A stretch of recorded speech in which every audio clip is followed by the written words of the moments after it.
Third part में आपने देखा नारुतो के सामने पायल अचानक धुएं में बदलकर गायब हो जाती है। वो कुछ नहीं समझ पाता, वो गायब नहीं हुई, पायल अपने आखिरी खेल के लिए छिप गई थी। पायल के पिता नारुतो को मिलने बोला था। बूढ़ा आदमी, आंखों में पश्चाताप। नारुतो, आपकी बेटी पायल वो कोई भूत बन चुकी है।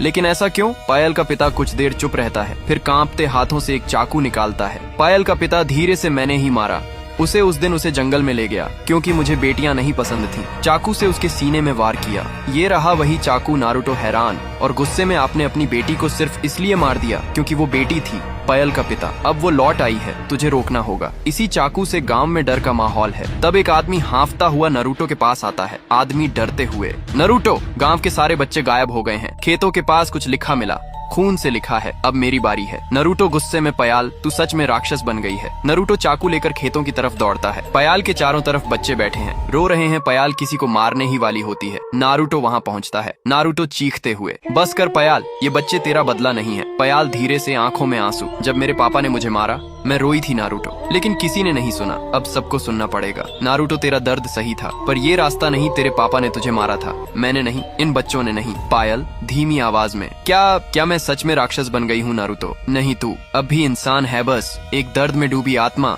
और इस दर्द को अब खत्म करना होगा। नारुतो चाकू उठाता है, वही चाकू जिससे पायल की हत्या हुई थी। नारुतो धीरे से, ये चाकू उस आदमी के हाथ में था जिसने तुझे मारा। अब यही चाकू उस हाथ में है जो तुझे मुक्त करना चाहता है। पायल आंखें बंद कर लेती है, दोनों हाथ फैला देती है, जमीन पर खड़ी है। पायल कांपती आवाज में, अगर तू मुझे माफ कर सकता है नारुतो तो कर दे, हमेशा के लिए खत्म कर दे मुझे। नारुतो चुपचाप चाकू उसके सीने में धीरे से घुसाता है। कोई चीख नहीं, कोई आवाज नहीं। पायल की आंखों से आंसू बहते हैं। वो बैठ जाती है और गायब हो जाती है। नारुतो बच्चों के साथ बैठा है, पास में वो चाकू जमीन में गड़ा हुआ है। पायल का पिता दूर बैठा रो रहा है। नारुतो, जो बेटी मरी नहीं, बस सुनी नहीं गई, वो एक दिन भूत बन गई। पार्ट 5 के लिए 10K कमेंट करो।